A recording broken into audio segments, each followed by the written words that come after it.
Tidak ada kamusnya, HTD tidak bisa menjawab pertanyaan. Nggak ada kamusnya, Pak. Pendeta HTD nggak bisa jawab pertanyaan.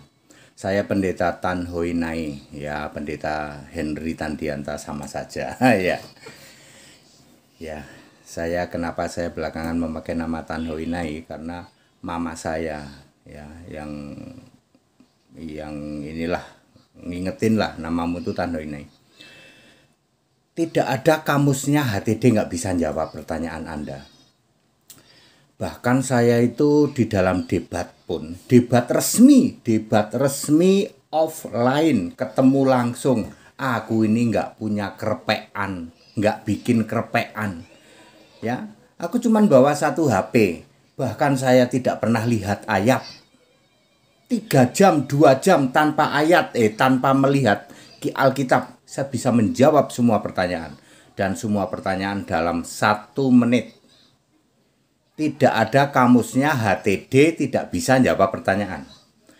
Ya, hampir setiap minggu itu mungkin sekali 2 kali saya masuk ke roomnya saudara-saudara kita umat muslim. Saya masuk ke roomnya loh, bisa 3 jam loh.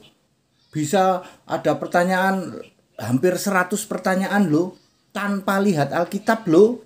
Semua saya jawab dalam 1 menit setiap pertanyaan dan semua pakai ayat Alkitab. Nggak ada kamusnya, HTD nggak bisa jawab. Diuji saja, ayo. Ya, kita contohnya ya beberapa lah, mungkin 10 pertanyaan yang menurut Anda mustahil bisa dijawab ya. Oke, nomor 1. Ya, mengapa Yesus disebut Allah sekaligus anak Allah? Anda tanya ke seluruh pendeta, nggak ada yang bisa jawab. Kenapa Yesus itu disebut Allah sekaligus anak Allah? Anak Allah yang disebutkan untuk Yesus ini bukan anak Allah yang manusia, Pak. Karena waktu Yesus jadi manusia, dia juga bergelar anak Allah. Ya, anak Allah yang tidak berasal dari Allah, tidak berasal dari dunia, tapi berasal dari Allah, ya. Anak Allah yang lahir dari Roh Kudus tentu saja. Jadi anak Allah yang fisik. Tetapi Yesus adalah Allah sekaligus anak Allah. Anak Allah yang dimaksud anak Allah bukan yang fisik. Ya, jawaban 1 menitnya begini. Yesus disebut Allah, betul dong. Wahyu 1 ayat 8, Wahyu 21 ayat 6, Kisah 10 ayat 15. Yesus adalah Allah itu. Lalu anak Allahnya di mana, Pak? Anak Allah bukan yang fisik, bukan. Anak Allah di dalam Wahyu 2 ayat 18. Anak Allah yang matanya seperti nyala api, kakinya seperti tembaga. Nggak pernah kepikir toh, hanya ada 1 ayat itu yang mengatakan Yesus itu anak Allah. Tapi anak Allah yang Allah. Anak Allah yang matanya seperti nyala api, kakinya seperti tembaga. Yesus berkata, aku Tuhan Allah. Ya. Tapi juga anak Allah, ya anak Allah juga, dia dikatakan oleh Yesus sendiri, Wahyu 2 ayat 18. 1 menit terjawab toh. Pertanyaan yang menurut kalian katanya nggak mungkin dijawab. Ya, nggak ada kamusnya, HTD nggak bisa jawab. Diuji saja, saya bisa masuk di roomnya umat muslim bisa sejam, 2 jam, bisa 3 jam, bisa hampir 100 pertanyaan, semua saya jawab dalam 1 menit dan dijamin pakai ayat Alkitab. Nomor 1. Nomor 2 misalnya itu misalnya Lukas 24 ayat 46, ya, Mesias harus menderita dan dikubur 3 hari 3 malam, harus menderita dan mati disalib 3 hari 3 malam, seperti tertulis di dalam kitab suci. Tertulisnya mana, Pak? Alkitab itu bukan seperti tesis ya. Cukup Yesus menjelaskan di dalam Matius 12 ayat 40, linknya juga ke Yunus 1 ayat 17. Yunus di dalam perut ikan 3 hari 3 malam. Lalu Yesus berkata di dalam Matius 12 ayat 40, sebagaimana Yunus 3 hari 3 malam di dalam perut ikan, anak manusia juga harus 3 hari 3 malam di dalam rahim bumi. Kok nggak persis sama ya, Pak, dengan Lukas 24 ayat 46? Disitulah kalian mukalaf pikirannya, IQ-nya tiarap. Ya, Anda pikir terus harus pakai halo-halo gitu. Halo-halo, saudara-saudara, halo-halo. Lukas 24 ayat 46 itu linknya mesti ke Yunus 1 ayat 17 sama Matius 12 ayat 40. Apa mesti begitu? Ya, saya mengatakan pikiranmu yang tumpul, IQ-mu tiarap. Sudah ya, clear ya. Jadi Lukas 24 ayat 46 itu linknya harus ke Yunus 1 ayat 17 dan ke Matius 17 ayat Matius 12 ayat 40. HTD pakai kerpean nggak? Nggak pakai kerpean saya. Nomor 3 misalnya, mana tadi ingat aku nomor 3. Nubuatan untuk Mesias itu mana? Di perjanjian lama ya nggak ada kata-kata Mesias. Nubuatan untuk datangnya Mesias itu ada di Mika 5 ayat 1 dan Yesaya 8 ayat 8. Di dalam Yesaya 8 ayat 8, wahai Immanuel, akan ada serangan dari Raja Asyur menyerang secara luar biasa ke negeri Yehuda, ya Immanuel. Berarti Immanuel itu harus raja orang Yahudi. Mesias itu masuknya harus lewat Emmanuel, karena Mika 5 ayat 1 juga menulis bahwa dia seorang yang akan memimpin Israel yang keberadaannya atau yang adanya sejak dari zaman purbakala, dari zaman dahulu kala. Jadi Mesias di dalam Alkitab harus masuk melalui Immanuel. Yesaya 8 ayat 8. Ini yang digagal pahami oleh para mukalab. Yesaya 8 ayat 8, Immanuel diganti menjadi anaknya Yesaya, Sher Yashub. Tiarap IQ-nya Pak. Itu dia. Lalu dia berkoar-koar. HTD nggak bisa jawab. Nggak ada kamusnya, HTD nggak bisa jawab. Saya bisa berjam-jam ya ditanya jawab tanpa kerpean Alkitab. 1 minute pasti 1 menit. Kok bisa Pak? Pikiran dibuka, mengerti kitab suci. Karena saya penyembah Yesus Kristus. Semua firman di Alkitab itu semua berasal dari Yesus. Ya, yang pakai ilham, pakai wahyu dan pakai dikuasai roh. Itu baru berapa? Baru 3. Sekarang nomor 4. Wahyu pasal 1. Itu wahyu dari Yesus Kristus diterima dari Allah. Berarti wahyu itu dari Allah. Yesus Kristus itu menerima wahyu dari Allah. Iya, itu narasinya Yohanes. Wahyu pasal 1, pasal 2, terus pasal 3, pasal 4, pasal 5, pasal 6, pasal 7. Baru pasal 8 Yesus ngomong, aku Tuhan Allah, Alfa Omega Maha Kuasa. Pakai huruf merah, artinya Yesus masih di langit tingkat 2. Belum duduk di tata surga. Maka Yesus yang di langit tingkat 2 menerima wahyu dari Allah yang ada di tata surga. Justru benar itu narasi itu. Kalau narasi itu berasal dari Yesus Kristus langsung, bukan dari Allah, Yesus belum Allah itu. Yesus belum duduk di tata surga. Yesus sudah Tuhan Allah tapi belum duduk di tata surga. Makanya hurufnya masih merah, Wahyu 1 ayat 8. Lalu bernarasi lagi nih, Yohanes 9, 10, 11, 12, 13, 14, 15, 16, 17, 18. Yesus ngomong lagi, huruf merah lagi untuk menegaskan bahwa Yesus belum duduk di tata surga. Kalau Wahyu 1 ayat 1 kalimatnya menjadi inilah wahyu dari Yesus Kristus langsung, maka Wahyu 1 ayat 8 harus huruf hitam. Jawabannya sesimpel itu. 1 menit, yes. Nggak pernah ada kamus HTD nggak bisa jawab. Anda berkoar-koar toh, Wahyu 1 ayat 1, jelas Yesus menerima wahyu dari Allah. Lah iya kan Yesus masih di langit tingkat 2. Nggak paham Pak langit tingkat 2. Kalau gitu pertanyaan selanjutnya nomor berapa itu? Pokoknya terus saja lah. Ada berapa tingkat langit di dalam Alkitab? Ada 3. 2 Korintus 12 ayat 2, ayat 3, ayat 4. Tingkat pertama itu burung pada terbang. Kejadian 1 ayat 20. Kira-kira tingginya sampai langit. Nanti Yesus naik ke surga, ditutupin langit, langsung nggak kelihatan. Langit tingkat 1 dari darat ini sampai awan, burung pada terbang, Kejadian 1:20. Langit tingkat 2 tempatnya matahari, bulan, bintang, Kejadian 1 ayat 17 dan 18. Langit tingkat 3 adalah tahtaku, Kisah 7:49, Yesaya 66 ayat 1. Langit adalah tahtaku, bumi tumpuan kakiku. Langit tingkat ketiga di dalam 2 Korintus 12 ayat 2, ayat 3, ayat 4. Satu tingkat dengan Firdaus. Firdaus adalah surga juga. 1 menit, 1 menit. Pakai kerpean nggak hati deh? No. Semua ayat yang saya sebutin itu benar semua. Ya, nggak ada kamusnya, HTD nggak bisa jawab. Kita kasih tahu ya. Yesus 33 tahun di bumi, di darat sebagai manusia. Lalu 33 tahun juga menurunkan kitab Wahyu, memilih para nabi, menobatkan Paulus. Ada di langit tingkat 2. Pernah dengar kayak gini nggak? Nggak, makanya hurufnya masih merah. Semua perkataan langsung Yesus huruf merah. Pernah dengar nggak? Ya. IQ-mu tiarap, nggak pernah ada kamusnya, HTD nggak bisa jawab. Apalagi ya, sudah itu, terus apalagi yang Yesus cuman ciptaan, ya. Oke, utusan dulu nanti habis itu ciptaan ya.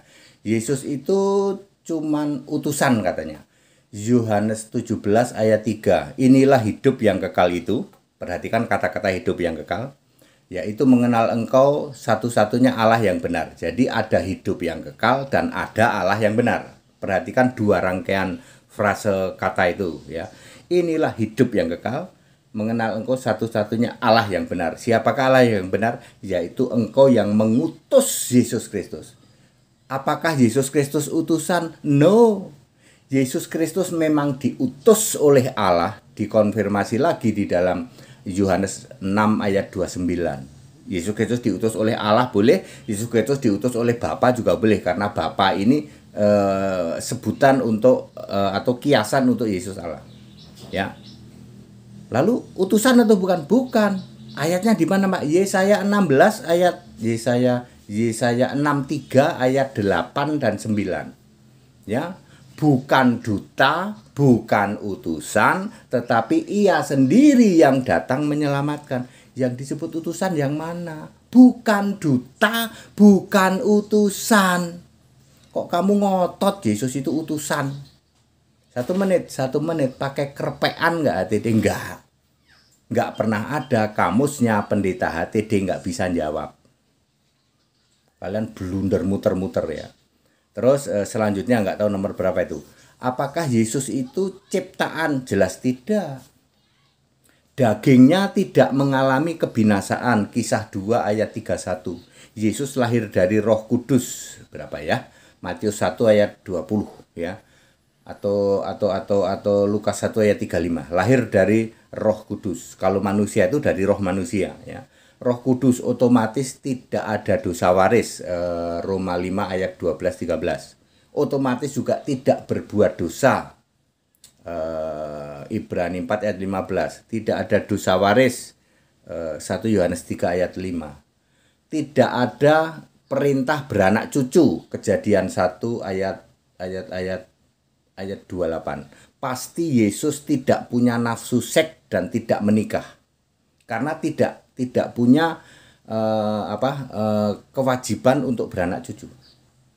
Ya, Yesus disunat, iya. Ya, jadi fungsinya ya cuman untuk disunat aja. Ya, tidak untuk dalam rangka reproduksi, karena dia tidak punya nafsu seks dan tidak menikah. Pasti karena tidak ada perintah beranak cucu. Dia rohnya Roh Kudus. Kalau roh manusia betul punya perintah beranak cucu. Ya, seperti itu. Apa tadi? Dagingnya tidak mengalami kebinasaan. Jadi bukan terus nanti ditanya itu waktu disunat kira-kira potongan sunatnya binasa enggak? Terus keringetnya kira-kira binasa? Enggak usah saya jawab yang kayak gitu. Itu karena para mukalaf memang IQ-nya tiarap ya. Nanti terus pipisnya Yesus itu binasa enggak ya, Pak? Dan lain sebagainya. Yang saya tidak perlu jawab ya, tidak perlu saya jawab ya. Oke, sudah nomor berapa ya? Terus apa lagi ya? Eli lama sabatani. Eli lama sabatani, Matius 27 ayat 46. Apakah ada hubungannya dengan apa tadi? Eli lama sabatani itu Mazmur 22 ayat 1 ayat 2. Ya Mazmur segitulah Mazmur. Yang Allahku, Allahku, mengapa engkau meninggalkan aku? Yang di Mazmur itu, kalau nggak salah 22 ayat 1 atau 2 ya. Sorry, saya agak nggak pasti nih. Tapi sekitar segitulah. Allahku, Allahku, Daud, keluhannya Daud. Ya Allahku, Allahku, mengapa engkau meninggalkan aku? Itu Daud sedang berkeluh kesah kepada Allah ya. Sedangkan Matius 27 ayat 46 sampai 50, Allahku, Allahku, Allah stripku huruf besar, itu Yesus sedang memberitakan bahwa Roh Kudus keluar dari tubuhnya. Lalu beberapa detik sesudahnya teriak 2 kali. Jadi Matius pasal 27 itu ayat 46 itu teriak Eli Eli sama lama sabatani. Lalu ayat 49 50 teriak lagi. Teriaknya 2 kali ya. Yang kedua kali dicatat oleh Markus, Eloi Eloi lama sabatani. Sebagai anak Daud dia teriak Allahkunya, kunya huruf kecil bukan ku huruf besar. Sampai segitunya HTD bisa membedakan ya tanpa kerpean. Ya, Anda yang mempermasalahkan itu ya. Ya, terus apalagi ya? Sudah. Nah ini Matius 3 ayat 17. Inilah anakku yang kukasih, kepadanya lah aku berkenan. Sama dengan Matius 17 ayat 5. Itu suara siapa? 1 menit kalau sama HTD. Sebab yang bisa bersuara itu Roh Kudus. Allah Bapa yang Maha Mulia. Allah Bapa bukan Bapa. Bapa adalah kiasan Yesus Allah. Kalau Allah Bapa itu yang Maha Mulia Roh Kudus. Ayatnya mana? 2 Petrus 1 ayat 17. Jadi Matius 3 ayat 17 dan Matius 17 ayat 5. Inilah anakku yang kukasih, kepadanya lah aku berkenan. Itu suara Roh Kudus, bukan suara Bapa. Salah. Bapa itu bisu. Tidak pernah bisa memperdengarkan suaranya. Yohanes 5 ayat 37. 1 menit. Di dunia di luar sana para pendeta PDT, pendusta dan RM Raja muter-muter tidak bisa menjawab Matius 3 ayat 17, Matius 17 ayat 5. Dia selalu mengatakan itu suara Bapa. Sebab inilah anakku, tak kasih tahu. Bapa itu bisu. Bapa itu kiasan Yesus Allah. Yang jadi Allah itu selalu Yesus. Tidak pernah ada Bapa jadi Allah. Sedetik pun Bapa tidak pernah jadi Allah. Yang jadi Allah selalu Yesus. Oke, 1 menit. Tanpa kerpean. Nggak ada kamus, HTD nggak bisa jawab. Nggak ada kamusnya. Oke, satu lagi apa ya? Ya sudahlah, sudah. Ya, kalau kalian ada pertanyaan, kami ada room yang namanya setiap hari Rabu. Itu 3 jam. Nggak ada yang berani masuk, nggak ada yang berani.